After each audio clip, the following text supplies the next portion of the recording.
फरमाइए सुनिए।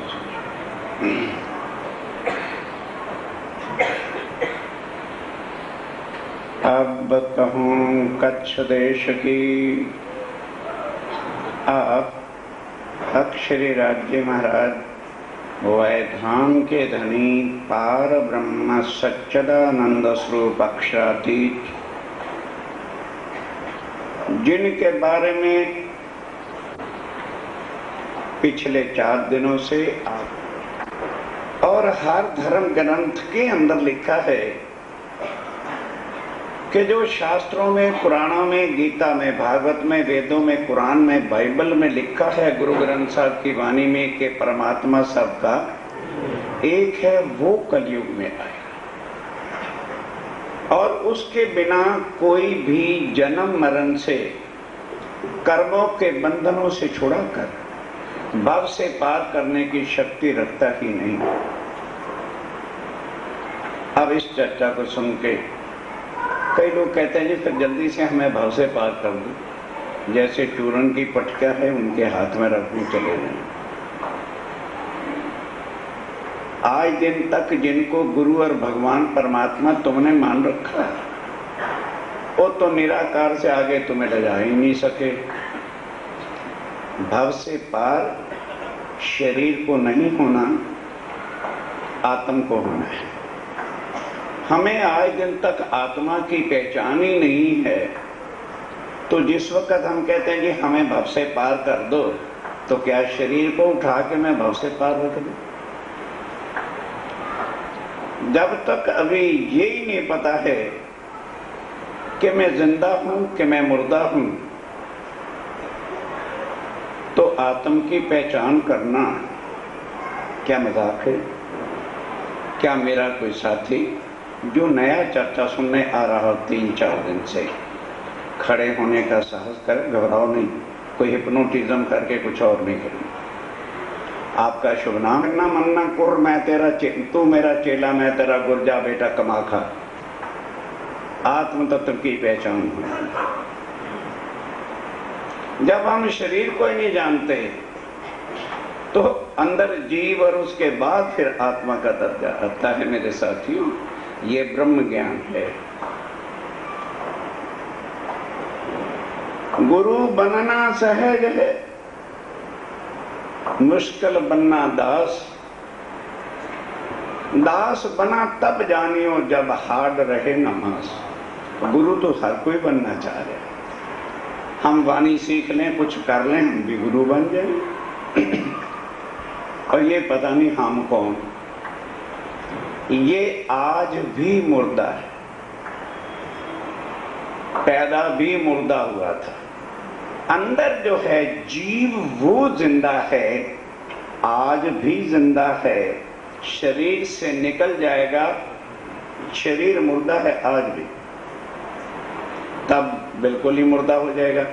ये जो चेतन है ये शरीर नहीं है, ये चेतन आदि नारायण का अंश है जो कण कण में बैठा, वो चेतन। ये आज भी मुर्दा है, कल भी मुर्दा है, सदा मुर्दा है, क्योंकि मिट्टी का खोखा है। अब सोचिए, हम मुर्दे के लिए उम्र गवा रहे हैं कि जिंदा के लिए? बोलो बोलो बोलो। यहां से शुरू होती है ब्रह्मवाणी। इसको कहते हैं सुपरिचुअलिज्म, इसको कहते हैं वादानियत। सारे रिश्तेदार, सगे संबंधी, महल मकान, रिश्तेदारियां, दोस्त, फ्रेंडशिप मुर्दे के बना रहे हैं कि जिंदा की? पता ही नहीं कि वो जिंदा कौन है, कहां से आया। पहले दिन सवाल किया था, मैं कौन,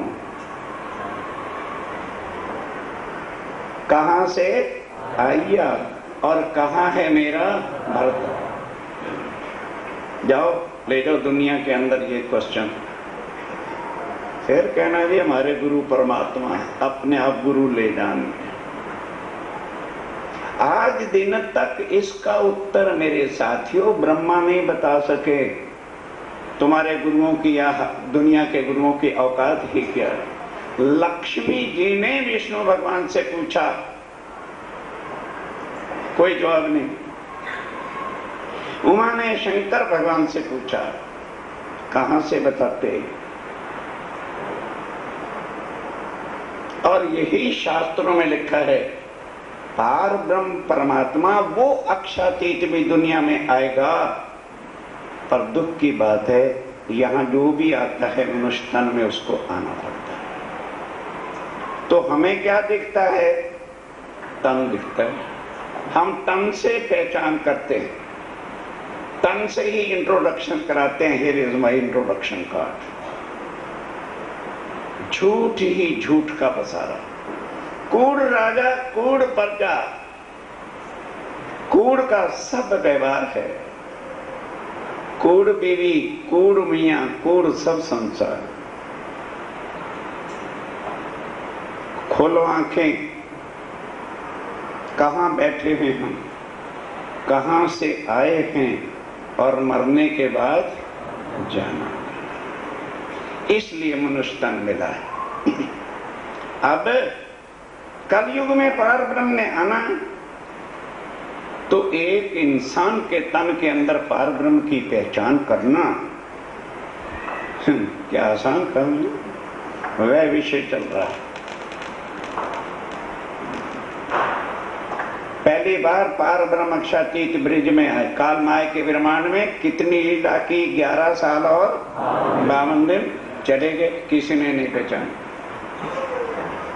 परम धाम की आत्मा ही नहीं पहचान सकी जो उनके अंश से, तो दुनिया के जीवड़े बेचारे क्या पहचान लेते? फिर रास में गए तो भी पहचान न हुई, क्योंकि पहचान करने का एक ज्ञान होता है। वो ब्रिज और रास में आया नहीं था, जिसको तारतम्य ज्ञान कहते हैं, जिसको पराशक्ति शास्त्रों में कहा है। और जब अर्जुन ने कृष्ण से पूछा कि वो उत्तम पुरुष पार ब्रह्म की पहचान कैसे हो, तो उन्होंने क्या कहा था? अर्जुन, जब तक पराशक्ति दुनिया में नहीं आ जाती, तब तक कोई भी पार ब्रह्म के स्वरूप की पहचान करा ही नहीं सकता। तारतम्य ये न जानाति, साथ श्लोक दे रहा हूं कि कोई सज्जन ये ना समझे इन्होंने अपना ही ज्ञान बना रखा है। तारतम्य ये न जानाति सच्चिदानंद लक्षण, वह ज्ञान तारतम्य लोगों ने मंत्र बना के कंठियां बांधनी सीख रखी। क्योंकि एक अंधकार यहाँ पे थोड़ा है, लूट का कोई हिसाब ही नहीं है, दुनिया कैसे लूट रही। तारतम्य जो अज्ञानता के पर्दे को हटाकर सत्य का ज्ञान दे, उसको क्या कहते हैं? तारतम्य ज्ञान।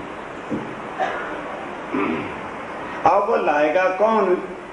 सच्चिदानंद जब आएंगे। रोशनी कब आएगी? जब सूरज निकलेगा, तभी तो आधी रात को थोड़ी किरणें निकल आएगी। अब वो स्वयं पार ब्रह्म अक्षातीत जो शास्त्रों में कहा था, उसके अनुसार एक मनुष्य तन में आकर के बैठे। उस तन का क्या नाम था? देवचंद। 11 साल तक उनकी शक्ति, साक्षात नूर तन से तो आ नहीं सकते, शक्ति आके बैठी आनंद के स्वरूपा श्यामा महारानी। और 11 साल के बाद जब होश आई, क्या कि भाई ये दुनिया क्या है, मैं कौन हूं, कहां से आया हूं और कहां मेरा भरतार, मेरा धनी मालिक है। तो कहने लगे, अच्छा दुनिया वालों से पूछते हैं वो कहाँ है। तो जो दुनिया आज कह रही है, वही 400 साल पहले भी कह रही थी कि वो परमात्मा कण कण में है, सर्वव्यापक है, घट घट में। देवचंद जी ने सोचा कि फिर ठीक है, जो परमात्मा सब जगह पर है, तो वो मंदिर में तो जरूर ही होना चाहिए। भगवान का घर मंदिर होता है। वहां गए, मूर्ति थी। 4 साल तक रात को उठ के नहा धोकर के मंदिर में जाते हैं, परिक्रमा करें, दंडवत प्रणाम करें, भगवान प्रणाम। आज कोई नहीं सोच सकता, समय नहीं कि भी जो मूर्ति है हमने बनवा करके मंदिर में रखी है, तो क्या पत्थर की मूर्ति जड़ जो है, क्या ये भगवान हो सकती है?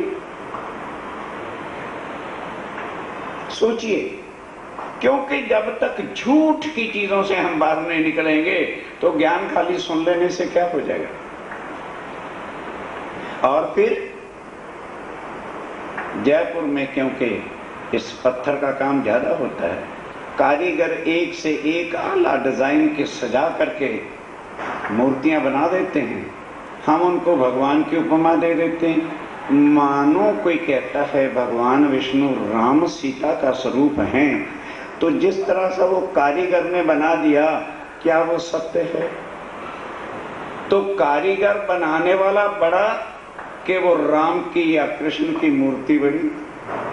सोचो, पर सोचे कौन? सोचे कौन?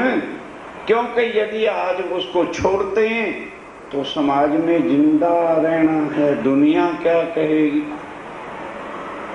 क्योंकि आज दिन तक उस झूठ की पूजा की है, अब उसको छोड़ के सत्य की तरफ जाए तो सारी दुनिया को पहले छोड़ना वो मुश्किल है। क्योंकि आखिर हमने जीना दुनिया में जीना है, दुनिया के लिए जीना है, हम अपने लिए जीना ही नहीं चाहते, ना हम जी सकते हैं। इसलिए स्वामी जी ने कहा, अरे भाई मुर्दो, जीना चाहते हो तो पहले मर जाओ। और नहीं समझ पाओगे भाई, ये वाणी ऐसी अटपटी। अरे मुर्दो, पहले मर जाओ, अभी तुम जिंदा हो। जीने की तमन्ना लिए फिरते, जीवते मारिए आपको शब्द पुकारत हक। अगर मरेंगे नहीं मोमिन तो मरेंगे मुनाफिक। ये दुनिया के जीवड़े थोड़े मरेंगे। इनको मैं मार रही हूं। इनको क्या मार रहा है? मैं इसी मैं में ही मर जाएंगे। ये मैं करत मरत नहीं, कहावत है मुर्दा। ध्यान दो, अगर ये मैं खुद ही मरे तो बाकी रहे खुदा, फिर जिंदा हो जाओ। और ये मुश्किल है। इतनी सी बात उसके अवगुण की कह दो, बस मेरी खंडनी होगी, मैंने अब रहना नहीं। झूठी महिमा गा दो, अजय आप बड़े ज्ञानी, आप तो बड़े वो हैं, सफा सुफा भी ठीक करना पड़ेगा, बड़े हैं। इसमें मरी जा रही झूठी दुनिया। इस कुंड में से निकलो। अगर अपने आप को पार ब्रह्म की पहचान करने योग्य बताया है। दुनिया तो कहती है भव से पार कर दो, मैं तुम्हारे सामने साक्षात पार ब्रह्म को लाके खड़ा कर दूं, पहचान लोगे?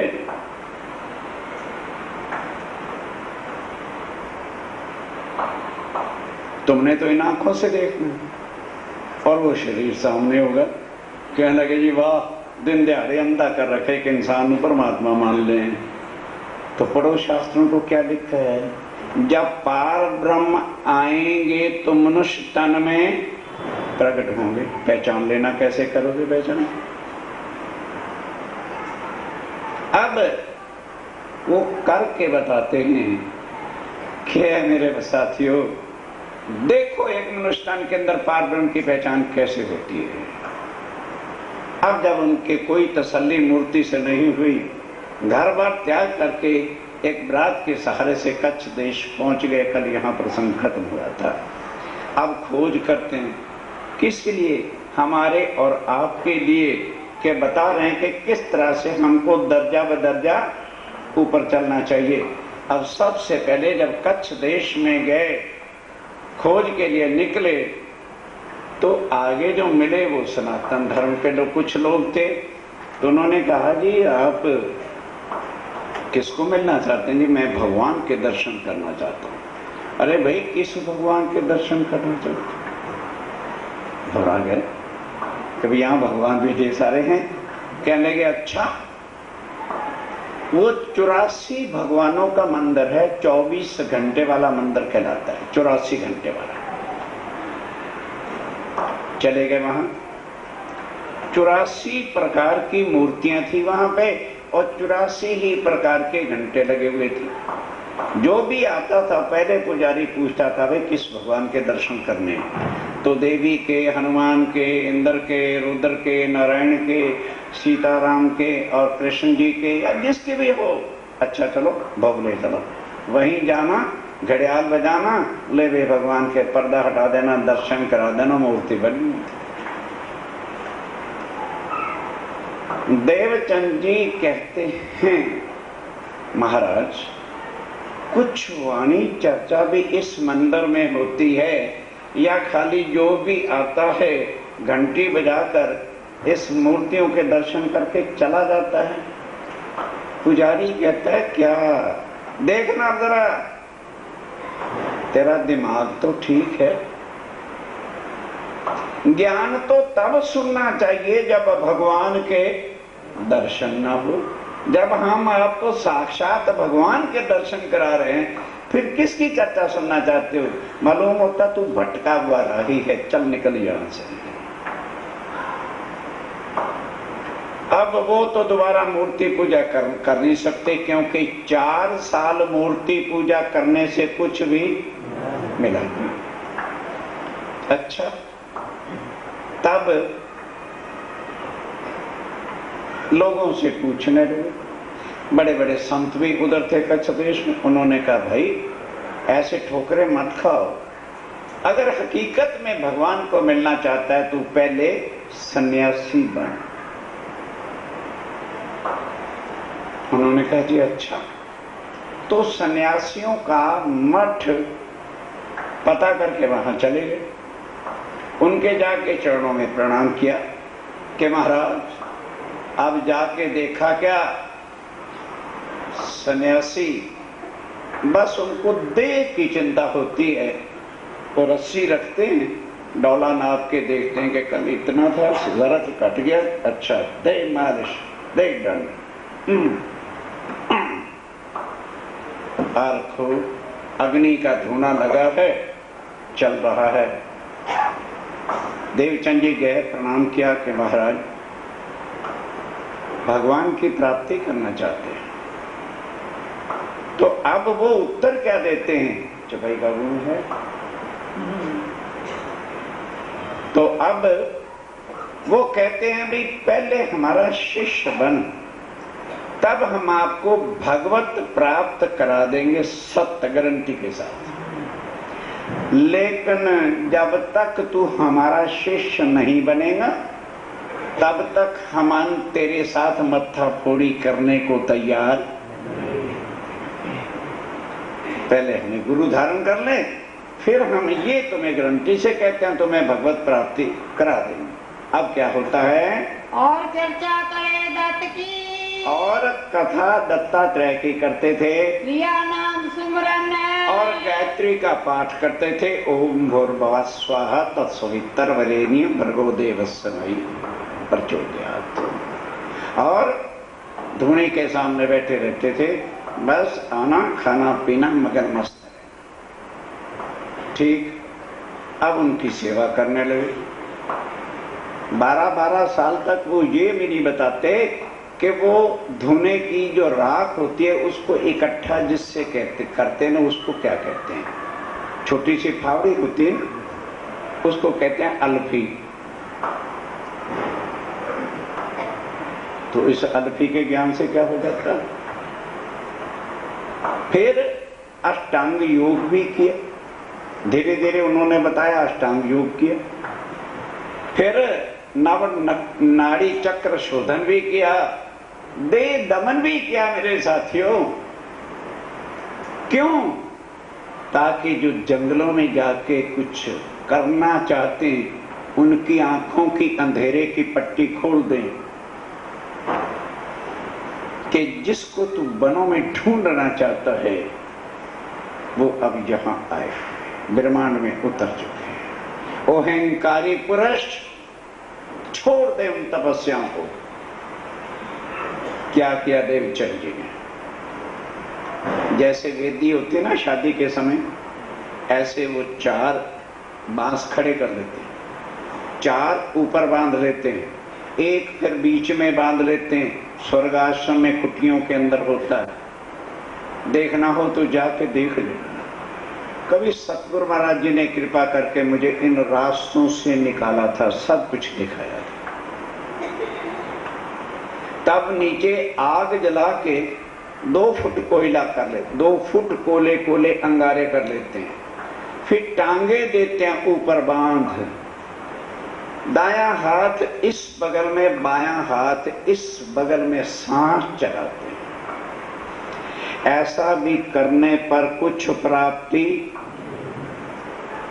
छोड़ दिया, संन्यास मत वालों को छोड़ दिया, गुरु धारण किया था, मंत्र लिया था, जब कुछ भी नहीं मिला तो उनको छोड़, देवचंद जी ने छोड़ा, तुम नहीं छोड़ सकते,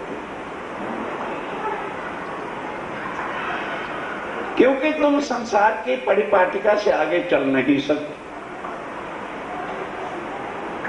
बाहर निकले, कोई बात नहीं।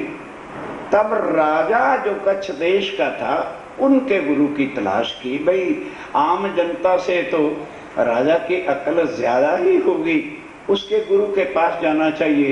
वहां गए तो वो डिम्बकधारी कन फटे गोर बाबा गोरखनाथ जी के चेले तांत्रिक विद्या जानते थे, क्योंकि राजाओं को क्या चाहिए, शक्ति चाहिए, और तांत्रिक विद्या से ये चीजें प्राप्त होती हैं।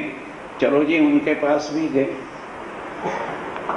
सन्यासियों को तो कुछ वैराग थोड़ा बहुत था भी, उनको कुछ मतलब नहीं, जिनके चेले ही राजा हो जाए उनको फिर क्या था, खाना पीना मगन रहना, मस्त, जो भी आए बस महाराज ये कार्य सिद्ध हो जाए, हाँ 13 के नंबर का पत्ता लगा ले, हो जाएगा सिद्ध।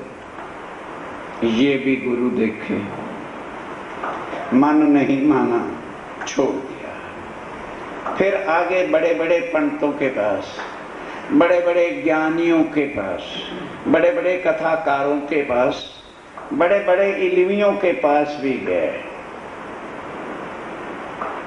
पार ब्रह्म कौन है, कहां पर है, कोई नहीं। फिर सोचने लगे, भाई मुल्ला के पास भी चल के देखे, भाई परमात्मा हो सकता है मुल्लाओं के पास हो। वहां भी गए तो क्या देखा, वो हिंदुओं से भी गैर उधर। एक दीवार पे 3 मेरावें, बीच के बड़ी, दाएं बाएं छोटी, लोटा उठाया, पूरा भी स्नान नहीं, 14 अंग धो लिए, कान में उंगली दे के मेराव के सामने अल्लाह अल्लाह करने लगे, कलमा पढ़ने लगे, ला इलाहा इल्लल्लाह मोहम्मद रसूल अल्लाह। तब धीरे धीरे देवचंद जी ने काजी जी से पूछा, क्या यही तुम्हारा अल्लाह का घर है क्या? फिर ऊपर तो कोई छाती नहीं, खाली एक दीवार पे तुमने मिराबे बना रखी हुई।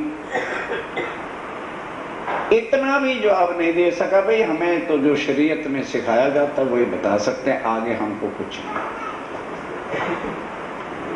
5 साल हो गए थे घर से निकले हुए, माता पिता को पता भी नहीं चला कि लड़का कहाँ चला गया। आखिर मत्तू मेहता जी खोजते खोजते भोजनगर तो आया ही करते थे, उनका काम धंधा वहीं पर होता था। और तब मत्तू मेहता जी को आके कह दिया कि लड़का घर से भाग गया है, और यदि यहाँ पर आ जाए तो हमें सूचना दे।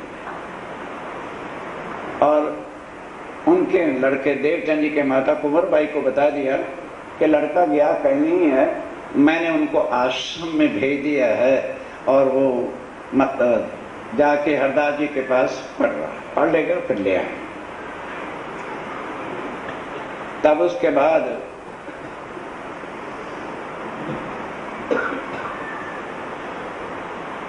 देवचंद जी हार के भोजनगर गए, क्योंकि वहां हरदास जी बड़े प्यार से श्रीमद् भागवत की चर्चा सुनाते थे।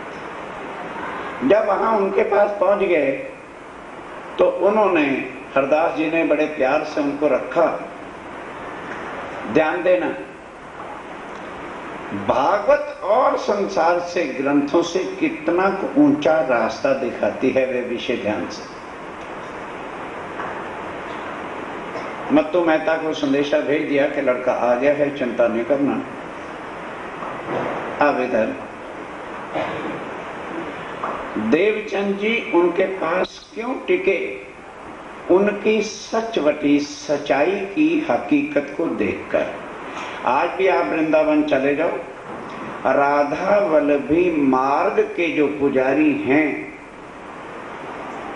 वो गोपी भाव होकर, पुजारी तो पुरुष ही होता है, लेकिन जब सेवा करने जाता है तो नाक में नथनी, काने में बालियां, बाल और साड़ी ब्लाउज पहन करके तब अंदर जाता है सेवा करने के लिए।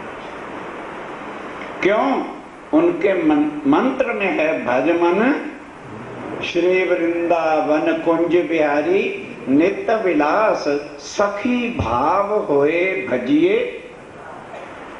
तो वो सखी भाव होकर, गोपी भाव होकर सुमरन करते। ये चीज जब देवचंद जी ने देखी, कुछ चोट लगी कि ये लोक लाज मर्यादा से बाहर है।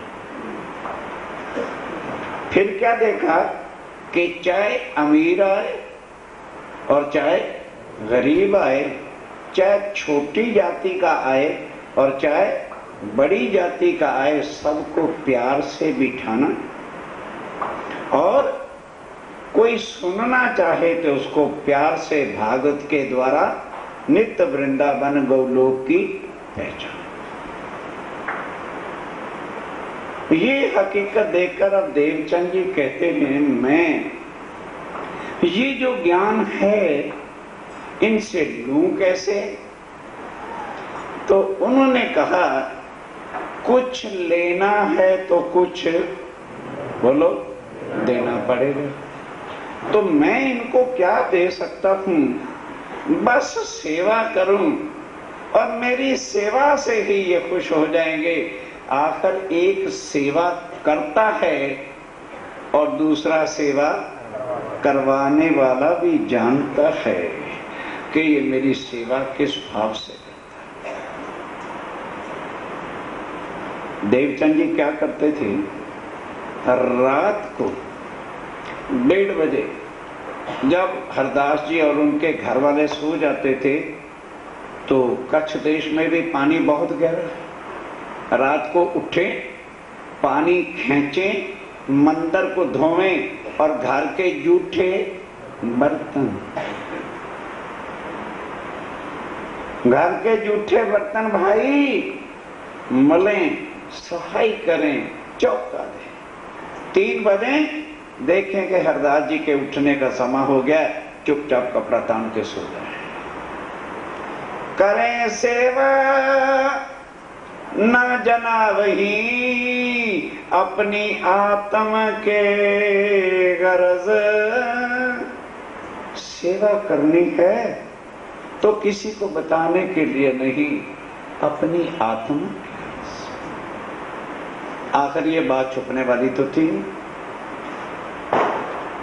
धीरे धीरे हरदास जी को पता चल गया कि ओहो, मेरे उठने से पहले जो मंदिर की सफाई हो जाती है, घर के बर्तन वर्तन हो जाते हैं, ये पता चल गया। घर वाले नहीं करते, ये देवचंद्र जी उठ के करते हैं।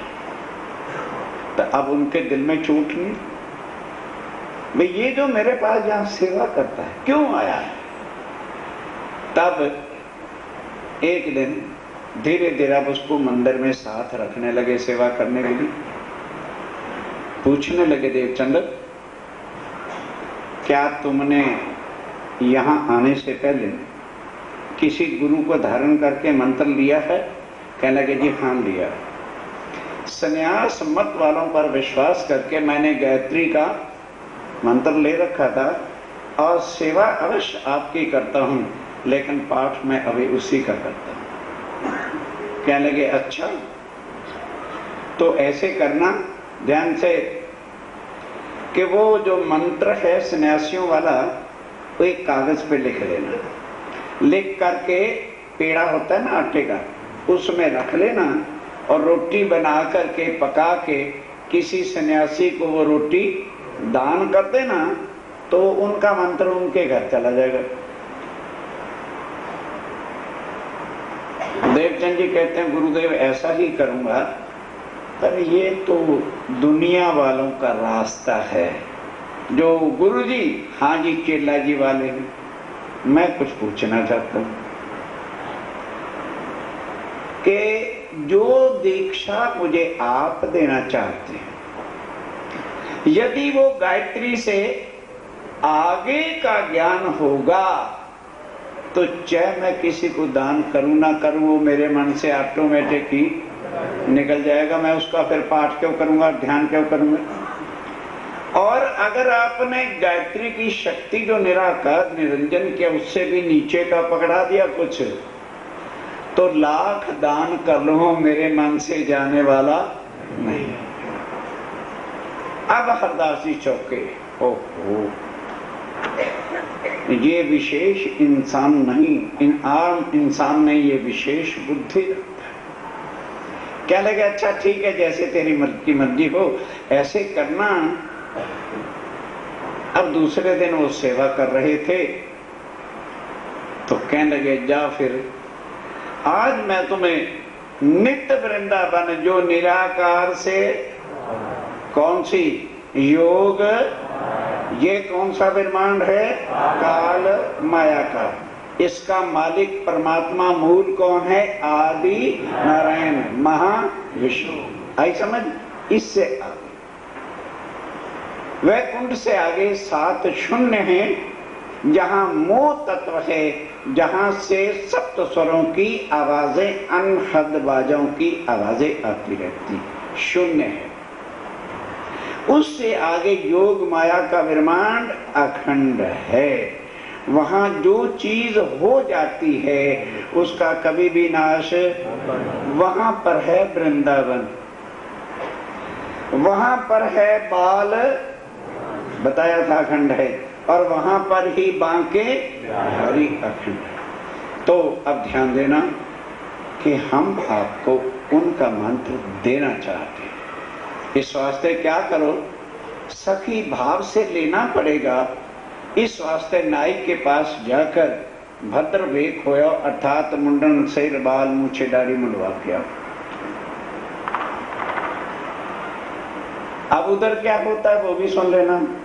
जब मत्तू मेहता माता पिता को पता चल गया, पहले आके बहुत समझाया बुझाया, पर देवचंद जी दुनिया के लिए जीना ही नहीं चाहते थे।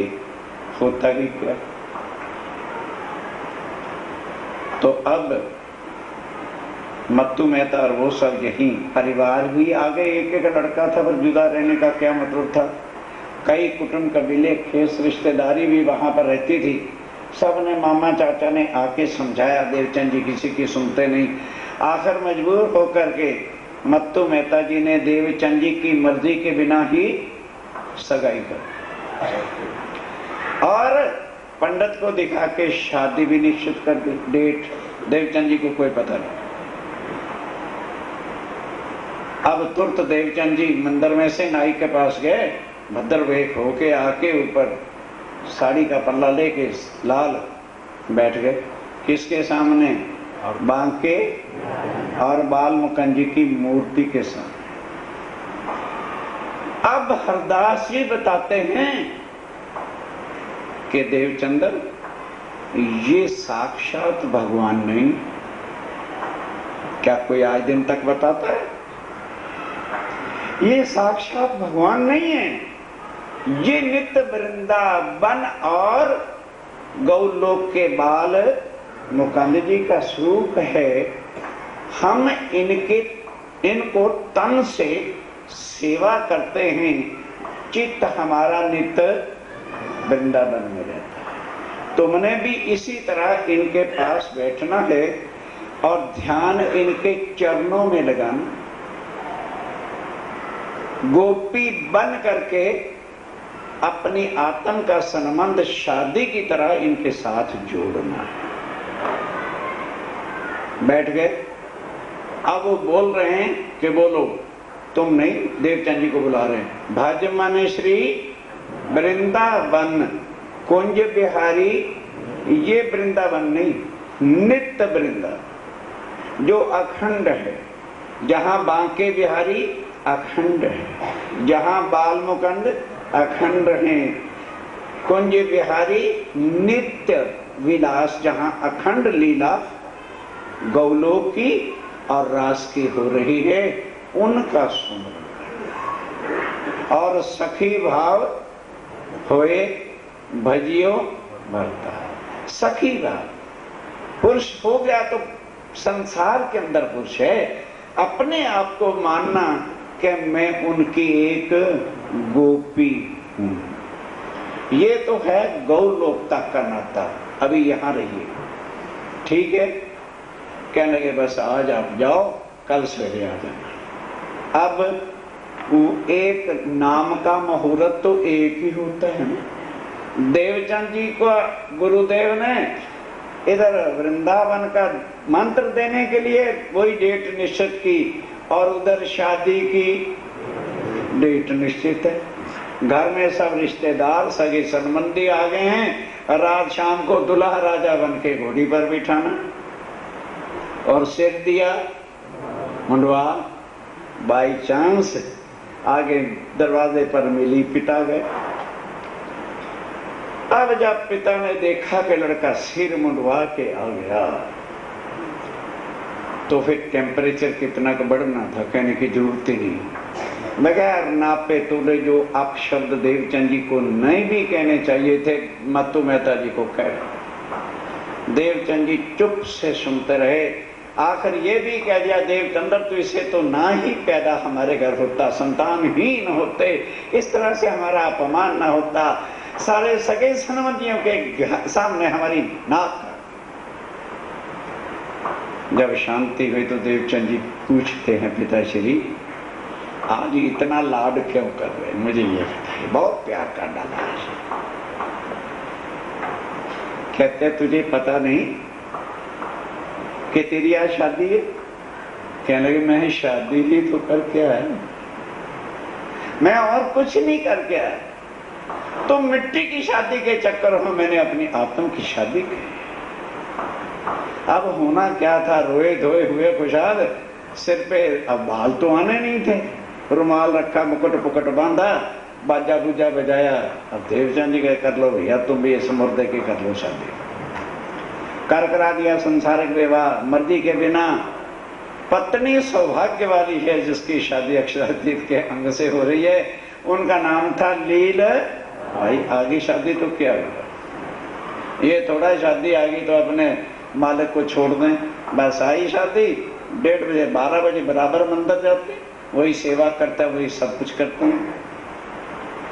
अब एक दिन क्या हुआ, हरदास जी सेवा में थे तो कोई चीज की जरूरत पड़ती थी, आगे नहीं किसी को कहते थे, अब देवचंद जी को कहते जाओ लोटा पानी का ले आओ। ऐसे में क्या हुआ कि उस गांव के अंदर मुसलमान भी रहते थे। एक मुसलमान भाई का कोई नौजवान बच्चा था, उसको काले बिच्छू ने काट लिया। सुंदर सा जी, उत्तर भारत में तो बिच्छू भूरे भूरे रंग के होते हैं, गुजरात में काले रंग के बिच्छू और चिड़ी जितने होते हैं।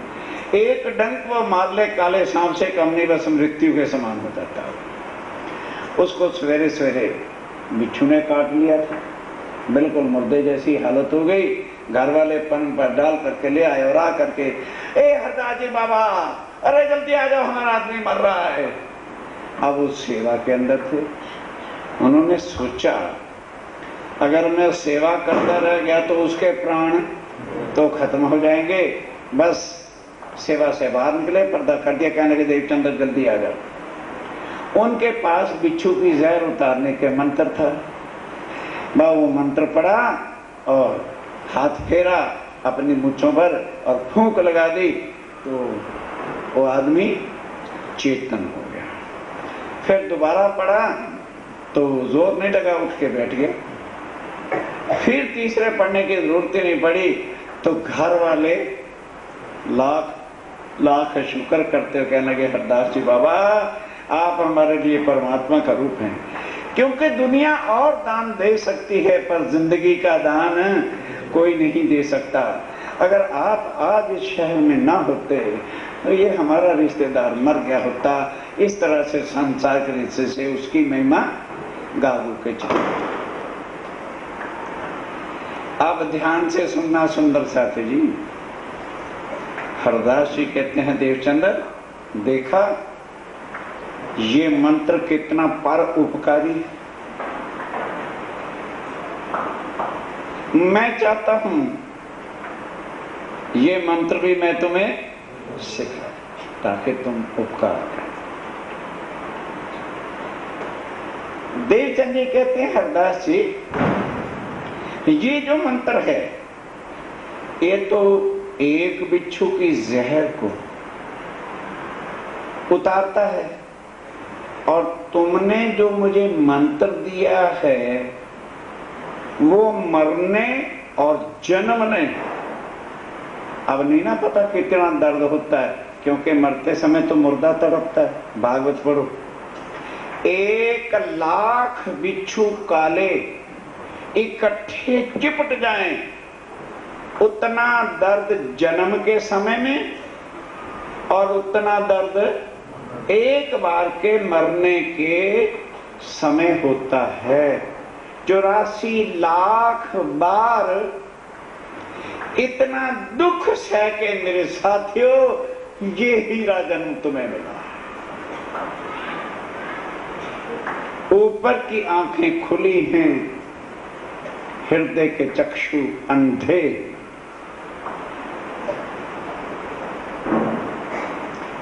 देवचंद जी की यह बात सुनकर कि महाराज आप भले सिखा दो, मैं इनकार नहीं करूंगा, इनकार भी तो नहीं करना, पर ये बिच्छू एक का मंत्र जहर उतारता है और वो 1,00,000 बिच्छू का। तो जहां 1,00,000 हॉर्स पावर की मशीन पड़ी हो वहां एक बिच्छू का क्या है। शर्मिंदा हो गए हरदास के देवचंद्र तेरी बुद्धि जैसी बुद्धि मैंने आज दिन तक किसी की देखी नहीं। ठीक है चल, कोई तलब नहीं उस एक के, अभी तो निराकार के आगे का ज्ञान। हमारे सुंदर साथ ने तारतम मंत्र ले रखा, रोते फिरते रोते, क्योंकि पहचान तो हुई नहीं कि संबंध किससे साथ जुड़ा है। फिर बड़े ठाट से कहते हैं दोबारा तारतम लेना जरूरी है, आगे तुम्हें मिला ही क्या, कुछ भी नहीं, ठगीबाजी हुई है तुम्हारे साथ। बाल विवाह हुए, सुध ही नहीं आई, कौन धनी मैं कौन, मेरा संबंध क्या है, पकड़े रखो उसको, कुछ होने वाला नहीं। अब देवचंद जी उसी तरह से रोज आते थे। जब 1 बजे उठ के आ जाते थे 2 बजे, तो हरदास जी अपने घर में सोते रहते थे। तो देवचंद जी मंदिर तो नहीं खोल सकते, तो उनके घर की परिक्रमा करते। एक दिन हरदास जी बाई चांस देव क्रिया के रास्ते उठ गए और देखा कि कोई मेरे मकान के चारों तरफ जो है वो घूम रहा है। आवाज लगाई, देवचंद जी ने उत्तर दिया, अंदर ले आए। पूछा देवचंद अभी तो 3 बजे का समय है। कहने लगे हाँ गुरुदेव। तो हरदास जी पूछते हैं कि घर वालों ने दरवाजा नहीं खोला? कहने लगे ऐसी बात नहीं है, मेरी पत्नी तो जागती रहती है। मैं गया, दरवाजा खोला, खाना वाना खाया, पहले ले लिया था प्रसाद, मैं सो गया। एकदम मैंने करवट बदली तो मैंने पूरब की तरफ देखा कि शायद इस वास्ते मेरे से भूल हुई।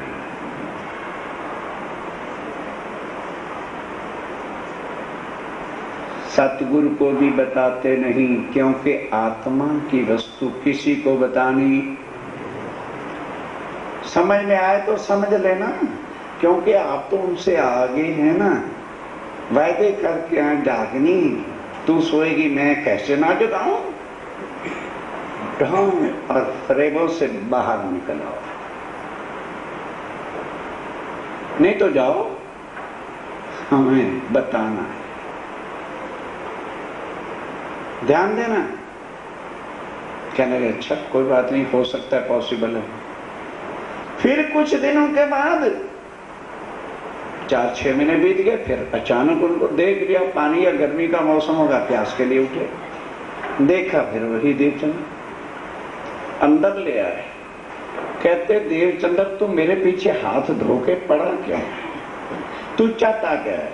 मुझे साफ बता दे, मैं तेरी ये सेवा विकर्मा का बोझ स्वयं नहीं कर सकता। बाबा तू ऐसे कर, मेरे मंदिर में 2 भगवान हैं, ये सेवा का बल है, सेवा का। कोई अपना भगवान भी देता है, वो हमसे होती, क्योंकि शरीर को कष्ट होता है। लेना अक्षर चीज चाहती आसान नहीं, धोखे में न रहना। तो एक भगवान बाल मुकुंद जी को अपने घर ले जा, जाके जगह बना ले। और ध्यान दो सुंदर साथ जी, क्योंकि कृष्ण बाल रूप हमारे अक्षरातीत हैं। आ जाओ साहब चेतों की तरफ। हम किसको मानते हैं? बाल स्वरूप श्री कृष्ण को। आ जाओ, उसी का नाम तो बाल, कहने में ना संकोच करो, मानो किसी को भी ये नहीं मना करूंगा। केवल एक बात पर चर्चा हो रही है, प्राणनाथ जी ने तुमको पारफी जोड़ी बनाना है। अपनों को परखते चले जाओ, हमारे पास कांच का टुकड़ा है या हीरा। कह लगे अच्छा गुरुदेव, मैं चरणों से जुदा तो नहीं होना चाहता था, पर करूंगा वही जो आपकी आज्ञा। अब ध्यान से मुहूर्त बता दिया कि फला दिन घर में जगह बना लेना, पालकी लेके आ जाना। अब ध्यान दो, वो दिन कल आना था। रात को हरदास जी ने, देवचंद जी ने सैन आरती में बाल मुकुंद और बांके बिहारी की मूर्ति का सैन करा दिया और ताला बंद करके चाबी जेब में। देवचंद जी घर चले गए। आगे तो देवचंद जी 3 बजे उठ के आते थे। उस दिन उन्होंने पालकी सजा के ले जानी है, इसलिए 3 बजे नहीं आए। अब हरदास जी उठे। ध्यान दो सुंदर सा जी, बोलो श्री कृष्ण। अब हरदास जी सवेरे उठे, नहा धो के जब मंदिर में जाते हैं तो बाल मुकुंद की मूर्ति गायब है। एकदम जो है हरदास जी चौंक गए। मूर्ति का क्वेश्चन नहीं है, क्वेश्चन है कि हरदास जी सोचते हैं देवचंद्र क्या कहेगा, कि खुद कह के और गुरुदेव मेरे से धोखा करके, ये बात की चोट लगी। खैर घर वालों को जगाया, पूछा। घर वाले सारे हैरान के महाराज चाबी तो निज मंदिर के आपके पास है, फिर घर वालों की किसी की ताकत क्या है कि नहाए धोए मंदिर के अंदर कौन जा सकता है। खैर नहा धोए तो आए थे, बांके बिहारी जी को उसी भाव से, केसर से, दूध से नहला धुला के सखी भाव से श्रृंगार करा दिया, प्रातः का भोग लगा के बैठ गए। इतने में देवचंद जी पालकी लेके आए। जब पालकी लेके आ गए तो देवचंद जी ने देखा कि ठीक है, बाल मुकुंद जी इसलिए नहीं है कि उन्होंने मुझे देना। लेकिन जब प्रणाम किया और हरदास जी की तरफ देखा तो हरदास जी महाराज बिल्कुल उदास, चेहरा उतरा हुआ है। चरणों में प्रणाम किया, गुरुदेव क्या बात है, आप उदास क्यों हैं, आपके चेहरे पर शिकन क्यों? कहने लगे बस देवचंद्र, मैं तेरे से बात करने लायक नहीं रहा। रात को मैंने और तुमने दोनों ने दोनों स्वरूपों की मूर्तियों को शयन कराया और मैंने तुम्हें खुद कहा था सुबह पालकी लेके आना। और सुबह जब मैं उठा तो बाल मुकुंद जी की मूर्ति अंदर है नहीं। मैंने सब वस्त्र भी ढूंढे, श्रृंगार भी ढूंढा, सारा मंदिर नीचे ऊपर कर दिया, घर वालों को भी पूछा, लेकिन मूर्ति हमको मिली। देवचंद जी का उत्तर, गुरुदेव मैं आपको कहता था कि मैं अभी इस काबिल, पर आप क्यों उदास होते? आपने तो कह दिया तो समझो मेरे पास आ गए। ये तो मैं अभी इस योग्य नहीं हूं, भगवान मेरे घर जाना नहीं चाहते। हरदास जी कहते नहीं देवचंदर, जहां तेरी बुद्धि है शायद मेरी भी नहीं जा सकती, मैं नहीं मानता। क्या कुछ हो जाए, जब तक मैं इन नैनों से साक्षात बालमुकुंद जो गौलोक के हैं उनको बुला के पूछ नहीं लूंगा, तब तक मैं अन्न जल ग्रहण नहीं। बैठ गए चौखट पर, बांके बिहारी जी की जो दोपहर की सेवा थी वो कर दी, थाल बहुरात का था लगा के शयन करा दिया। देवचंद जी घर चले गए, रात के 12 बजे जैसे जाते थे चले गए। हरदास जी बैठे, घर वालों ने भी जब देखा कि उन्होंने खाना नहीं खाया, तो घर में भी किसी ने खाना नहीं खाया, पानी वानी पी रहे थे, मानो एकादशी का व्रत हो गया। और देवचंद जी ने भी नहीं उस दिन भोजन किया, घर चले गए। अब दिन बैठे हैं ध्यान, चित्त कहाँ है? बोलो, गौ लोक में बालमुकुंद जी का ध्यान कर रहे। तब रात के 2:30 बजे आए साक्षात पढ़िए, कहाँ आए बालमुकुंद जी? कहाँ आए? बोलो बोलो, मूर्ति नहीं, कौन से बालमुकुंद? गौ लोक वाले साक्षात सामने धड़ आ गौ लोक से आके साक्षात दीदार दिया, साक्षात दियो दर्शन, साक्षात दर्शन दिए। ओह प्रभु जी कहाँ गए थे? अब सोए तो थे नहीं, ध्यान में मगन थे, धड़ आके सामने खड़े हुए, आंख एकदम खुली, चरणों पे गिरे, हे मेरे प्रभु गए कहाँ थे? मेरे से क्या दोष हो गया था? क्यों तुम इस तरह से कर गए मेरे साथ? आखिर जवाब दीजिए। हम ढूंढत कल के मन, और मैं ढूंढते ढूंढते घर श्रृंगार वस्त्र सब मेरा मन कल्प उठा, कहाँ हम तो उठ बैठे थे। कहने लगे तेरी आंखें नहीं खुली, मैं वहीं का वहीं बैठा हुआ था, तो तुम क्यों ना दिया दीदार? तो दादी कहते हैं फिर आपने दर्शन क्यों नहीं? मैं रोज आपके दर्शन करता था, श्रृंगार सजाता था, सब कुछ था, फिर यदि आप वहीं पर थे तो दर्शन क्यों नहीं दिए? कहीं तुम लोगों को पधराते थे। ध्यान से सुनो कि तुम देवचंद्र के शरीर को आज दिन तक पहचान कर उसके चेला बना रहे हो, उसकी आत्मा को तुमने पहचाना? ध्यान दो, एक एक शब्द को बहुत महत्व का प्रसंग कर रहा है। हम जानते हो ये अक्षरातीत पार ब्रह्म की क्षमा मरानी है, जिनके चरणों में हम गौलोक में बैठ करके दंडवत प्रणाम करते हैं। माया में ये दोबारा माया के ब्रह्मांड को देखने के लिए उतरे हुए हैं, और शास्त्रों में लिखा हुआ भी है, पार ब्रह्म और उनकी आत्माएं जब आएंगी तो आकर के मनुष्य तन को धरेंगे। तूने एक मनुष्य के तन को और नाम को देखकर और उनको शिष्य बना रखा है। मैं जानता हूं हम इनके पढ़वागे जो दलगीर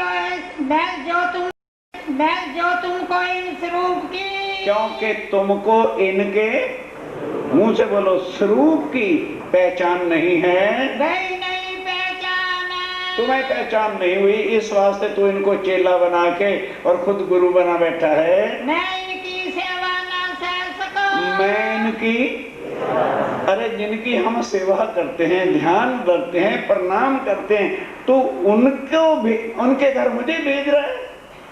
तो बोल मैं गायब ना होता तो क्या करता? ना सह सको आसान। ओ बाबा हम इनके एहसान नहीं उतार सकते।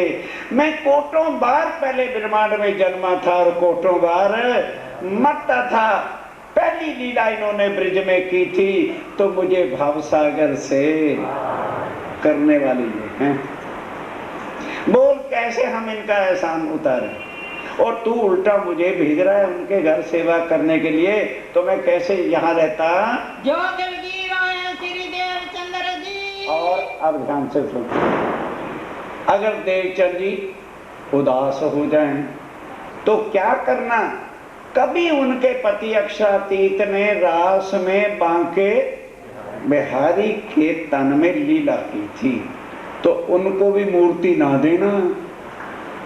उनके जो वस्त्र हैं वस्त्रों की सेवा दे देना और उन्हें कहना कि वस्त्रों की सेवा करें, पर चित्त निंत वृंदा वन में रखा करें। उन्होंने कहा जी ठीक। कहने के और सुन, अब देवचंद जी को विश्वास कैसे आएगा वो भी सुन ले। अभी समय 3 बजे का हो गया है। देवचंद जी नहा धो के घर से जिस तरह रोज आते हैं आ रहे होंगे। तुम जाओ, रास्ते में मुलाकात हो जाएगी। आज उनको ना प्रणाम करने देना, वो तो उसी भाव से प्रणाम करेंगे कि मेरे गुरुदेव आ रहे हैं। अब तुम्हें तो पता चल गया वो तेरा चेला नहीं, वो साक्षात श्यामा महारानी के स्वरूप है। तो दौड़ करके उनके चरणों में गिर जाना और अपना सिर वहां रख देना।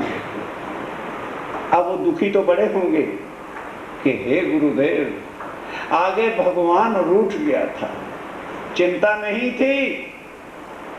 भगवान रूठ जाए, यदि योग्य गुरु होगा तो वो भव से पार कर देगा और कहेगा हे गुरुदेव, जब आप ही रूठ गए तो मेरा कौन होगा? तब उनको बताना, ये बालमुकुंद बता रहे, उनको कहना कि देवचंदर मुझे क्षमा कर दो, मैंने तुम्हारे स्वरूप की पहचान नहीं की थी। आज साक्षात बालमुकुंद जी ने आके मुझे तुम्हारे स्वरूप की पहचान करा दी है। और वो फिर पूछेंगे बालमुकुंद जी कहाँ है, तो कह देना मंदिर के अंदर सिंहासन पे ज्यों की त्यों है, चलो मैं तुम्हें चल के दर्शन कराऊं। बस अब ये सारा कुछ समझा के और क्या कह दिया, अगर दोबारा कभी भी तुमने देवचंद्र जी को मेरी मूर्ति देने का नाम भी ले दिया तो जन्म भर कभी भी तुम्हें दर्शन दूंगा। बस इतना कह के बालमुकुंद जी बोलो वापस गोलोक चले गए। अब तुरंत भड़क करके हरदास जी उठे, पहले तो चाबी निकाली कि देखो बालमुकुंद की मूर्ति भी आ गई कि नहीं। वो खोला तो मूर्ति ज्यों की त्यों थी। बात तुरंत फिर उठे और गए किधर, देवचंद जी को बताने के लिए। देखा तो सामने देवचंद जी आ रहे हैं। देवचंद जी ने देखा कि सामने गुरु, अभी तो गुरुदेव ही कहना पड़ेगा, गुरुदेव आ रहे हैं। अब ध्यान से देखो क्या होता है। हरदास जी दौड़ उतार ले, हरदास जी दौड़ करके आगे शीश नवाया चरण। बस घबरा रहे थे कि कहीं आज भी देवचंद जी ने प्रणाम कर दिया तो बेड़ा गर्क हो जाएगा, इसलिए भाग करके धाड़ जा करके चरणों पे शीश रख दिया। बोलो श्री प्राणनाथ। ये है पहचान मेरे साथी। अब पहचान करके जब नाता जुड़ जाएगा तो भवसागर से पार हुए के भी अटके रह गए। जब शीश चरणों पे रख दिया तब कई हरदास जी कहाँ पर तो। अब देवचंद कहते हे हरदास जी महाराज, गुरुदेव ये क्या कर रहे हो? मैं तो आगे पापों का मारा हुआ हूँ। एक तो मेरे से भगवान रूठ गए और उस पर आप भी मेरे से नष्ट हो जाओगे, फिर मेरा कौन है? हाथ उठाया तिन्ना, खुद अपने हाथों से उठाया। यही उन्होंने गौलोक वालों ने कहा था, अगर वो ऐसा कर देंगे तो तेरे सारे पाप जाने अनजाने वाले माफ हो जाएंगे। वो ऐसा ही उन्होंने उठा लिया। काय श्री देवचंद्र जी, तब क्या कहा कि हे देवचंद्र जी, कहा खबर का तुम। अरे भाई तुझे क्या खबर बताऊं, मेरी सारी उम्र बीत गई सेवा करते करते, कभी भी साक्षात दर्शन आपकी कृपा। देवचंद जी आपकी कृपा से साक्षात आज दर्शन। और तुम्हारे स्वरूप की पहचान उन्होंने ही मुझे कराई है। सो तुम्हारे स्वरूप की, सो तुम्हारे, ये रूप है, ये हमारा क्या है, रूप है, और अंदर हमारा उसको जानना है वो कौन है, कहां से आया है। भाई ये तो मिट्टी का पतला गर्भ से निकला, शमशान घाट जाना, इसके पूछने की क्या जरूरत। वो कौन है, कहां से आया है, क्यों आया है और किसने भेजा, ये भूमिका है, कैक है ब्रह्म ज्ञान का, अध्यात्म तत्व का, सुपरिचुअलिज्म का वहदानियत, इसको कहते हैं। जो आत्म तत्व का ज्ञान ही नहीं दर्शाता, चाहे लाख इश्तिहार छपा दो, हमारे गुरु श्री अनंत श्री आ रहे हैं, सपरिचुअलिज्म पर टाक करेंगे, प्रवचन देंगे, एक शब्द आत्मा के बारे बताता कोई। सुंदर साथी जी, ध्यान से सुनो क्या होता है। मोए ऐसी बात कही, क्या भाई, मुझे साक्षात बाल मुकुंद जी ने दर्शन देकर ये सारा कुछ बताया है, और मेरी सेवा करने को, और मैं, उन्होंने ये भी कहा दोबारा कभी भी मेरी सेवा करने ना देना। उन्होंने तो मुझे भवसागर से पार किया था, इन्हें देव जिन्ना, खबरदार देना नहीं। जो है श्री देवचंद जी तरजीर, और अगर श्री धनी देवचंद जी कुछ उदास हो या उनका वो हो, तो दियो वस्त्र सेवन, तो बांके बिहारी के मूर्ति नहीं देना, वस्त्रों की सेवा दे देना। तब कही श्री देवचंद्र जी, तब श्री देवचंद जी ने क्या कहा, पाए बाल मुकाम तुम, क्या महाराज पहले तो ये बताओ बाल मुकुंद की मूर्ति सिंहासन पे आई कि नहीं। कहते हो बाबा तू चल मंदिर चल, कि चल मंदिर, अब मैं क्या कहूँ, तू मंदिर ही चल मेरे साथ। साथ ले गए, जाके दरवाजा खोला तो बाल मुकुंद जी जो मूर्ति तो वो रखी थी, इन विध भोज नगर में, इस तरह से भोज नगर में शुरुआत हुई कि किसकी पहचान हम कैसे करें। जब पहचान होगी तभी तो नाता जुड़ेगा, कि पहचान तो है ही नहीं और गुरु मंत्र से नाता जुड़ जाता है क्या, एक झूठे संसार के रास्ते। पहले पहचान फिर संबंध। इसीलिए पहले दिन क्या कहा था कि अपनी डिब्बी को बोलो बोलो संभाल के रखो, समय समय पर परखना के बीच में गुरुओं ने कांच दिया हुआ है कि हीरा दिया। क्योंकि हम कह देते तो वो तो फिर अरे यार क्या कथा में जाना है, वो तो देवी देवताओं की निंदा करते, इसके स्वाद को कहते ही ना, तो मैं क्यों निंदा करूं भाई। खुद परखो, परमात्मा कहते किसको हैं। गुरु मंत्र ले लेना या अमृत छक लेने का मतलब परमात्मा की प्राप्ति तो नहीं। जब पता नहीं परमात्मा का स्वरूप क्या है, रूप क्या है, धाम क्या है, लीला क्या है, तो कहां जाएंगे मरने के बाद। पहले जीते जी उनको पहचानो, पहचान करके आत्म का नाता जोड़ो, फिर चित्तवन से उनका साक्षात स्वरूप देखो, फिर चाहे शरीर रहे या ना रहे, सीधा उनके चरणों।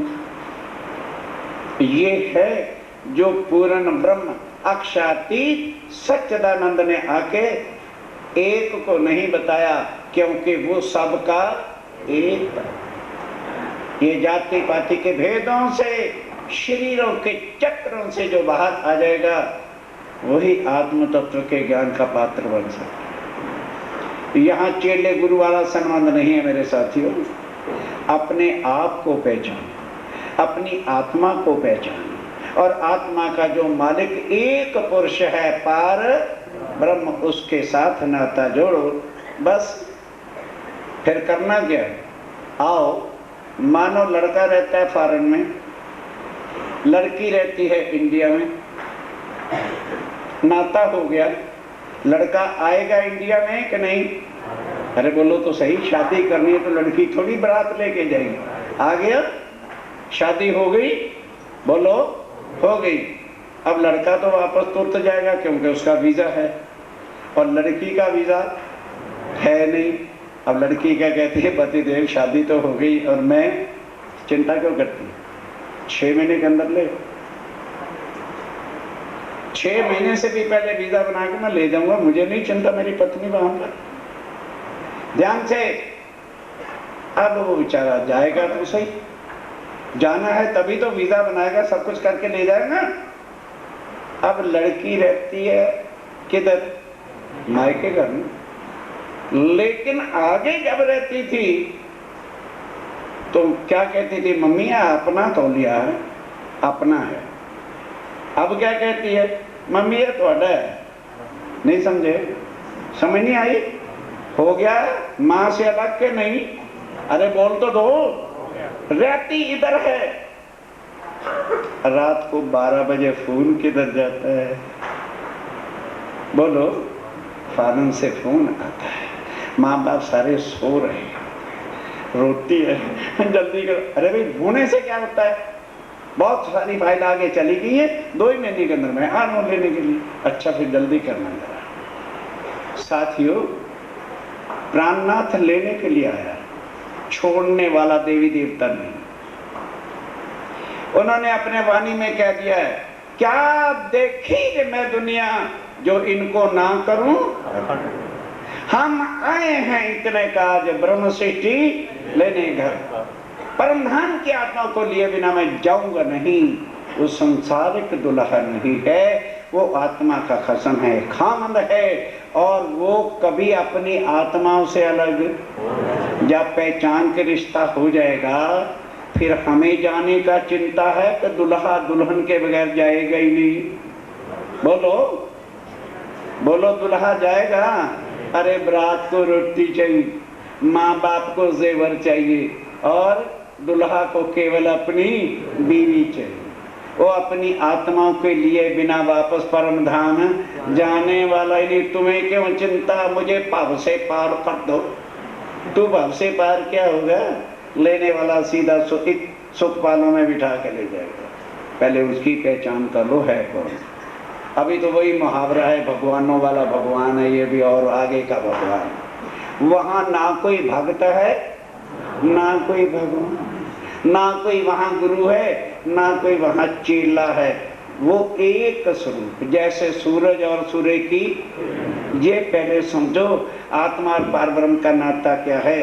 अब क्या होता है? जामा बांके बिहारी का, बांके बिहारी के यही वस्त्र जो थे, कई कह रहे ओ तो नित्य वृंदावन वाले आ गए। ना आए ना आ सकते हैं, वो नूर में इधर नहीं आ सकते। इसी बांके बिहारी का जो जामा था, वस्त्र थे, वो दे दिए, और अब वो ले गए घर। ध्यान दो, अब मंदिर में आना बंद। घर जाके पालकी ले ही रखी थी सजा के। अब हाँ, उनको वस्त्रों को सजा दिया कि ये मेरे बांके बिहारी के वस्त्र हैं। फिर सखी भाव से सेवा करनी। तो देवचंद जी शादी हुई है, पत्नी से कह दिया, देखो भाई मेरे माता पिता की सेवा करना, तू मेरी चिंता मत करना। आप नहा धो के शुद्ध चित्त होके कुएं से जल ला के गगरी भर के चूल्हा फेर के तब भोग बनाते हैं। क्योंकि सखी भाव, बोलो, लाख करोड़ों पति पत्नी क्यों ना हो, लाख नौकर क्यों ना हो, पतिव्रता नारी जिसको कहते हैं, मैं सबको नहीं कष्ट देना चाहता। वो पति का भोजन किसी के हाथों से बनवाएगी, वो है पतिव्रता। अरे बहादुर ला दे 2 फुलके, मनु ला नून, हम पतिव्रता, नोटों के पतिव्रता, नोट लेने। जो स्त्री अपने पति को 2 रोटियां भी नहीं बना दे सकती, वो काहे की है? उसकी फोटो शीशे में जड़ा के पूजा करते रहो, अच्छी है। लायक इसलिए थे। देवचंद जी पुरुष अपने हाथ से भोजन बना, और फिर वो भोग रख के किसका ध्यान? वस्त्रों का नहीं, पर्दा कर देते हैं, और चित्त नित्य वृंदावन में चित्तवन करते हैं। अब ये करना है, जब परम धाम के मूल मिलावे का ज्ञान आ जाए, तो मैं एक परम धाम की आत्मा हूं, और वो मेरे धाम के बस वो मूल मिलावे का चित्तवन करते करते साक्षात अक्षरातीत एक दिन आपके सामने होंगे। कैसे? देवचंद जी ने करके दिखाया। अभी उनको तो गौलोक का पता है ना, आगे की बात भी आ जाती है। करते करते एक दिन क्या हुआ, अब वो राधिका के रूप में बैठा करते थे कि मैं राधिका हूँ और बांके बिहारी मेरे पति हैं। एक दिन चितवन करते करते करते करते करते कई दिन बीत गए, 4-6 महीने, तो सुरता नित्य वृंदावन में चली गई राधिका रूप में। वहां देखा कि गौलोक पहले आया, वहां यशोदा रानी पलंग पर बैठी हुई लीला जो ब्रिज में होती थी कर रही हैं। तब उन्होंने पूछा, आओ बहु रानी यशोदा। कहने लगे, जी कृष्ण कन्हैया के दर्शनों के आई। कहता उधर नटखटिया कभी घर में थोड़ा रहता है, जमुना तट में खेलने गया हुआ ग्वाल बालों के साथ। अच्छा ऐसे करो, यहाँ नहीं कुछ खाना पसंद करते हो तो 2 टोकरियां मिठाई के देती हूँ, वहीं वन में जाके खा लेना। लेके चले वन की तरफ। आप जरा ध्यान से सुनना। कोई कहता हम बालमुकुंद जी को अक्षातीत मानते हैं, कोई कुछ और को कहते हैं। अक्षातीत एक है कि अनेक, बोल दो, करना जिसकी मर्जी पूजा, मैं मना नहीं करता। अब चले वहां वन की तरफ, तो क्या हुआ, कहाँ बाल गोपाल खेलते, वहां सामने बाल गोपालों की कई मंडलियां, कोई गेंद खेल रहे थे, कोई कुछ खेल रहे थे, कोई वृक्षों पर चढ़ उड़ के कुदर रहे थे। कहा श्री कृष्ण जी पूछा तिन्ना, तब उस मंडली वालों से पूछा, अजी मैं कृष्ण जी से मिलना चाह रही हूँ, वो कहाँ पर है। कहने लगे कृष्ण से। कौन से कृष्ण से मिलना है। कहने लगे कौन से। कहने लगे हाँ, हमारी मंडली में 3 का नाम कृष्ण है, ये भी कृष्ण है, वो भी कृष्ण है, वो भी कृष्ण है। दूसरे मंडली वाली कहते घबरा के गए, हमारे भी जो है मंडली के अंदर 2 कृष्ण हैं। होश गुम। उन्होंने कहा भाई को खास पहचान बताओ। कहने लगे जी उनके पिता का नाम नंद बाबा। कहने लगे तो फिर इसके लड़के का पिता का नाम भी नंद बाबा है, उसके लड़के का भी नाम, पिता का नाम नंद बाबा है। भाई उनकी माता का नाम यशोदा है। तब वो जिस मंडली में खुद थे, देखो ना कितने वो हैं, कहते आ जाओ फिर मैं इधर हूं। अब ले गए जमुना तट पे, ग्वाल वाले का खाने का समय था, शिकरन रसौती मेवा मिठाइयाँ जो यशोदा जी के घर से लाए थे वो भी दे दी। अब पत्तल बांटने वाले को कह दिया देखो भाई 2 पत्तल इकट्ठे रख दो, और बांटने वालों को कह दिया पत्तल एक समय के एक हिस्सा न रखना, 2-2 हिस्से हमारे इकट्ठे रख दो। सब सामान के 2-2 हिस्से रखवा दिए। और आज कृष्ण कन्हैया कहते हैं, आज आप राधिका रानी जी, ये कौन कह रहा है, राज्य ही उस रूप से आए हुए हैं ताकि इनको अभी पहचान ना हो। आप खाइए। कहते नहीं, आज आप ही खाओ, मैं आपको भोग लगाने के लिए तो आई। कहने लगे देखो भाई आज आप हमारे मेहमान, आज आपको पहले खाना पड़ेगा। इतना लाड प्यार देख करके देवचंद जी असल भूल ही गए कि मैं भोजनगर में बैठ के ध्यान धर रही थी। बस मगन हो करके प्रेम के अंदर हाथ उठा के पत्तल पे धर दिया। नहीं समझे।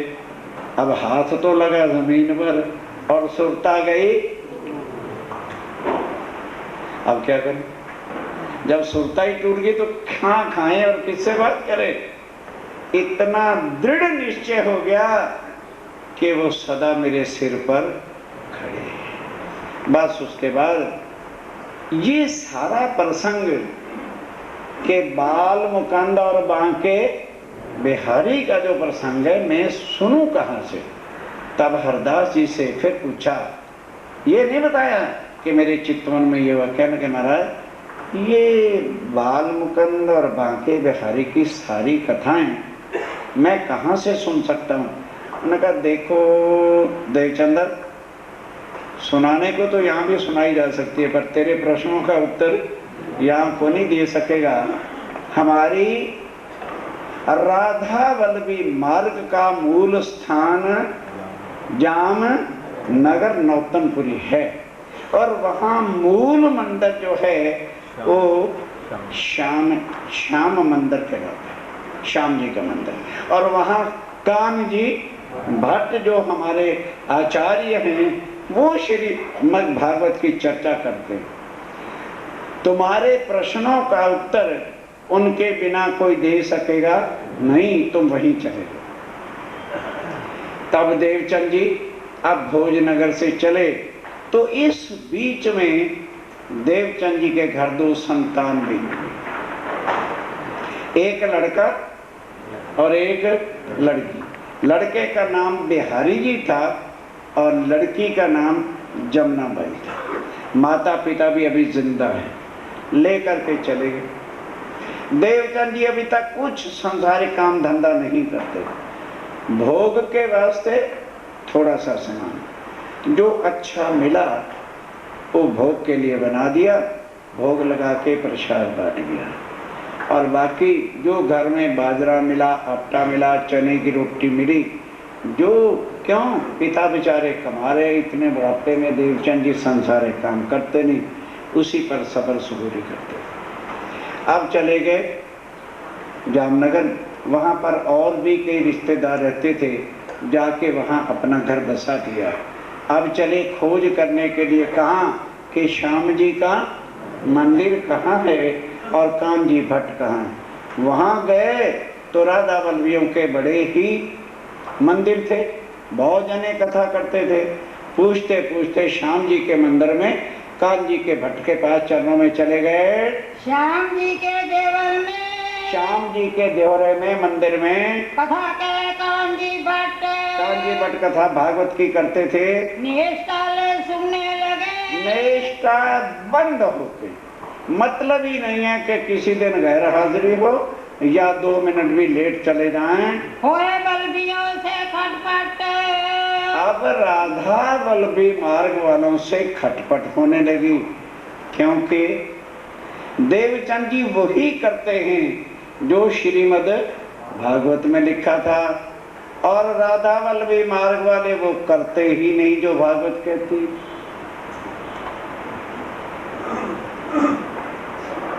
क्यों? पहली बार के पाठ में 3रा स्कंद आया, उसमें चर्चा सुनी। ध्यान दो, श्रीमद् भागवत 3रा स्कंद क्या कह रहा है कि हर इंसान के पास 2 वस्तुएं होती, एक तन और एक आत्मा। आत्मा सत्य है और तन। अब ये खुद बताओ, पहले सुबह उठ करके सत्य की पूजा करनी चाहिए कि झूठ की? बोलते चलो, करो अपनी मर्जी, मैं नहीं आपको करता, क्योंकि जब तक आपके दिल में चोट ही नहीं लगेगी, आपको समझ ही नहीं आएगी, तो फिर आप कथा सुन लेने से, वाणी सुन लेने से क्या होगा। तो बताते थे कि ये जो शरीर है ना, ये भांडा आहार का है, कभी भी भरता नहीं। सवेरे उठे, बैठी, थोड़ी देर बाद हुई नाश्ता, फिर चले गए बाजार में, यार दोस्तों के साथ भी 1 कप चाय पी लिया, फिर उसके बाद दोपहर का लंच होना ही होना है, और उसके बाद शाम की चाय, बोलते चलो होनी होनी है। कोई मेहमान आ गया तो एक्स्ट्रा रसगुल्ले खाने ही खाने हैं, और रात को भी रोटी खानी है, सोते हुए पाव भर दूध पीना ही पीना है, सवेरे उठो तो भूखे का, फिर बैठी लो। और आत्मा को एक बार नाश्ता दे दो, सारा दिन के लिए संतुष्ट रहती है। आत्मा का नाश्ता है वाणी और चित्त, ये आत्मा की खुराक है। पहले वाणी पढ़ लो, राज्य के दर्शन चितवन कर लो, उसके बाद सारा दिन खाते। ये भागवत अवश्य कहती है। अब देवचंद जी ने उस दिन से ये नियम बना लिया था। अब राधा बल्लभी मार्ग में क्या था कि एकादशी वाले दिन भागवत 3-3 घंटे होती है, लेकिन वो उस दिन उपवास रखते हैं एकादशी का। अरे यहाँ प्रणामी रखते हैं, उनको तो छोड़। क्यों? यदि 1 करोड़ 81 का व्रत आदमी रख ले और कुछ काम ना करे तो सीधा स्वर्ग में चला जाता है। इसलिए सनातन धर्म वाले, राधा वल्लभी मार्ग वाले 81 को बोलो व्रत रखते। और द्वादश वाले दिन व्यास जी ने शरीर छोड़ा था, उस दिन भागवत वो खोलते नहीं और चर्चा होती नहीं, बल्कि हरदास जी के नाम का भंडारा लगता है। अब देवचंद जी क्या करते हैं, 81 वाले दिन व्रत नहीं रखते, घर में जाके मलाइयां, रबड़ियां, खीर, मालपूड़े खाते। कहते हैं शाबाश ऐ मेरे घोड़े, 3 घंटे तूने मेरी आज चर्चा आत्मा की खुराक दी है, तेरी भी खूब मालिश करूंगा। खीर खाते हैं, रबड़ियां खाते हैं। और द्वादश वाले दिन चर्चा, बोलो बोलो, ओ व्रत रखते। हो गया राधा वल्लभी मार्ग के धर्म के उल्टे। अब ये धीरे धीरे पता लग गया सारे राधा वल्लभियों को, प्रधान को भी पता लग गया, सेक्रेटरी को। कहने लगे सत्यानाश कर दिया इसने आके हमारे धर्म के अंदर है। कहने लगे पहले तो कांजी भट्ट से पूछते हैं कि एक धर्म के अंदर ये 2-2 रास्ते कैसे चला रखे। ऐसे में वैसे ट्रस्टी इकट्ठे होना हो, ऐसे में जरूर इकट्ठे हो जाते, लड़ना जा रहा है। सारे ट्रस्टी इकट्ठे होके गए जनाब कांजी भट्ट के पास। क्या लगे महाराज ये बताओ एक धर्म के अंदर 2-2 रास्ते कैसे चला रखे। कांजी भट्ट बेचारे एहसान कहने लगे भाई मैं तो एक ही चर्चा सुनाता हूँ भागवत की, किसको जुदा तो नहीं बताता, और कोई ध्यान से ना सुने तो मेरा कहने लगे अच्छा एक श्रोता तुम्हारे देवचंद्र ही हैं और हम श्रोता ही नहीं।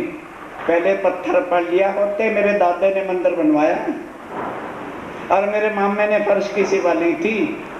देवचंद्र ने किया क्या था, नशा है ना ट्रस्टियों को, हम ट्रस्टी।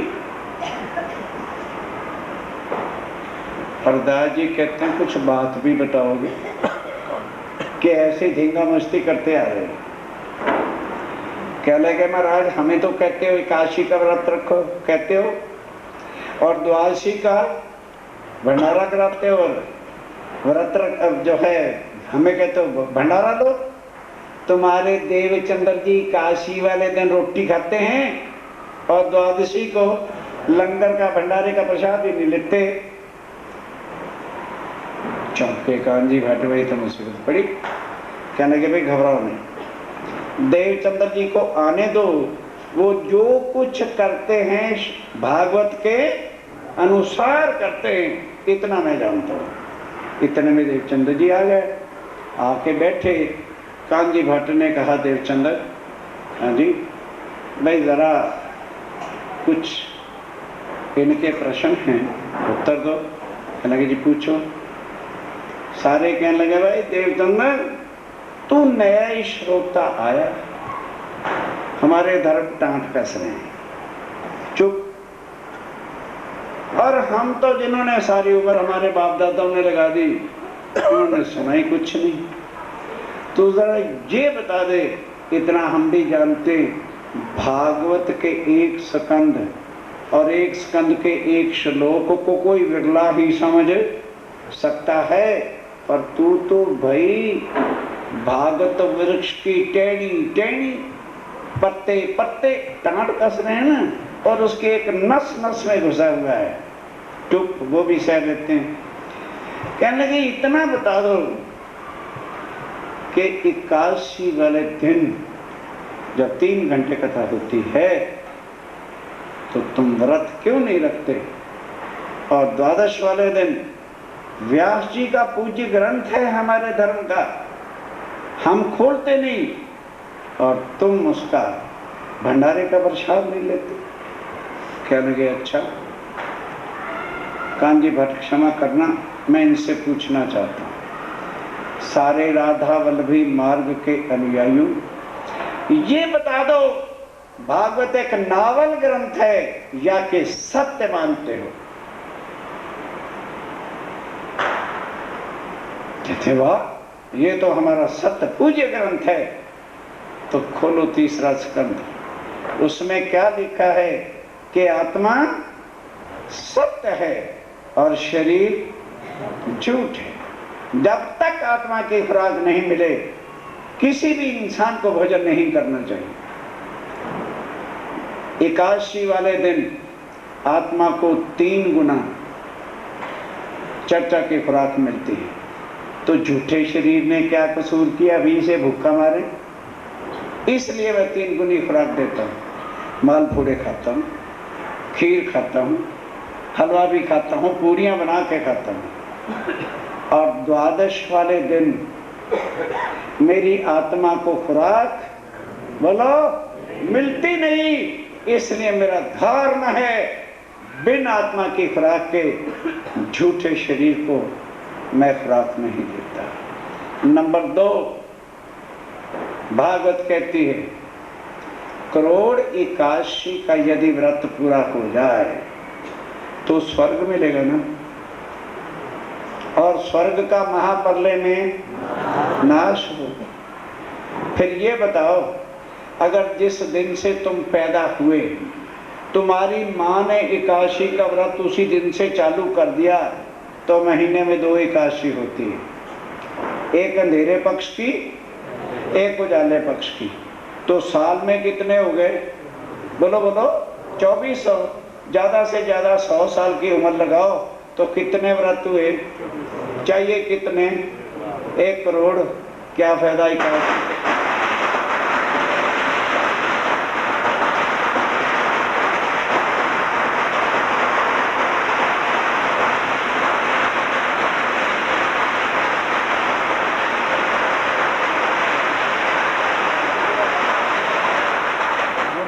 क्या फायदा हुआ एकादशी के व्रत रखने का? और आत्मा को खुराक द्वादश करे मिलती, सब मुंह आए रह गए। तब कांजी भट्ट कहते हैं ओ भाई प्रधान जी चुप क्यों, सेक्रेटरी साहब सिर क्यों नीचे कर रखा, देव जो। तब सबने हाथ जोड़ के कहा देवचंद्र जी हमें क्षमा कर देना, हम आपकी अकल तक नहीं पहुंच, जो हमारे से भूल होगी या माफ करना। इस तरह से ये है चर्चा सुनने का प्रसंग। इसको कहते हैं चर्चा सुनना। फिर संशय कैसे और प्रश्न कैसे? 14 साल तक भागवत सुनते रहे, पर योग माया से आगे कुछ भी मिला? बस इससे आगे कुछ नहीं। अक्षर कौन है और अक्षरातीत कौन है, ये भागवत बिल्कुल बता सकती ही नहीं, क्योंकि उनका इष्ट बालमुकुंद बांके बिहारी योग में। अब 14 साल पूरे हो गए। अब अक्षरातीत तो साथ है कि अलग है? अब उस पार ब्रह्म अक्षरातीत ने देखा ये तो 14 साल ही सुने, सारी उम्र सुनता रहेगा तो भी परम धाम की प्राप्ति होगी नहीं, और ये ज्ञान दुनिया में अभी तक आया नहीं। अब मैं चलूं, साक्षात दर्शन दूं, अपनी पहचान कराऊं और इनको परम धाम का ज्ञान दूं। इसको कहते हैं तारतम का मिलन। तारतम क्या है, कैसे मिला? आया राजी ने आके कहा मैं तेरा गुरु हूं, तू मेरा चेला, या कंठी बांधी? ये विषय कल ठीक समय, जो कल भी लेट आएगा उसकी किस्मत फूटा जैसा इंसान फिर कोई नहीं होगा। सब सुंदर सा ध्यान से सुन लो। कल कैसे आत्म का मिलन अपने धनी से है और कैसे उनकी कृपा हमें सब कुछ दिखाती।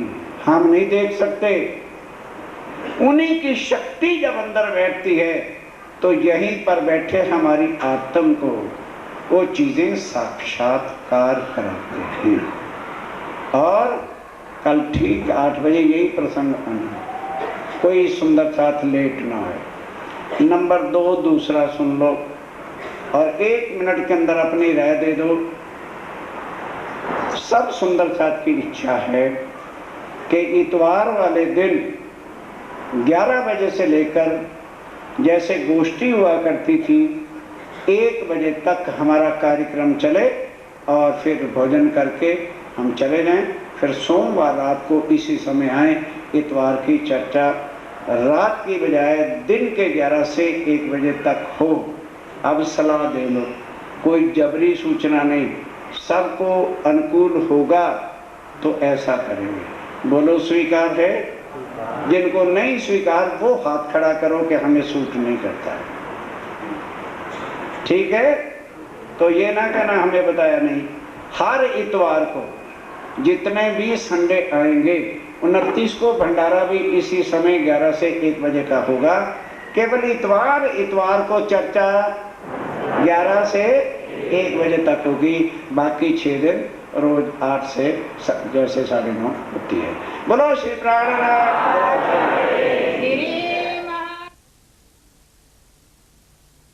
श्री महामति कहे साथ जी की हकीकत, नौतनपुरी की हकीकत और भी आगे की कहूँ, और भी आगे की कहूँ। भई जो बीतक भई। बोलो श्री प्राण। तारतम का अर्थ होता है अपनी आत्मा का पार ब्रह्म के चरणों के साथ संबंध जोड़ना। लेकिन दूसरे धर्मों के अंदर गुरु दीक्षा अर्थात गुरु धारण करने को कहते हैं। यहाँ गुरु और चेले का कोई भी संबंध नहीं होना। अब वो कैसे है वो कल आपके सामने चर्चा में आएगा। बोलो श्री प्राणनाथ। आवत आज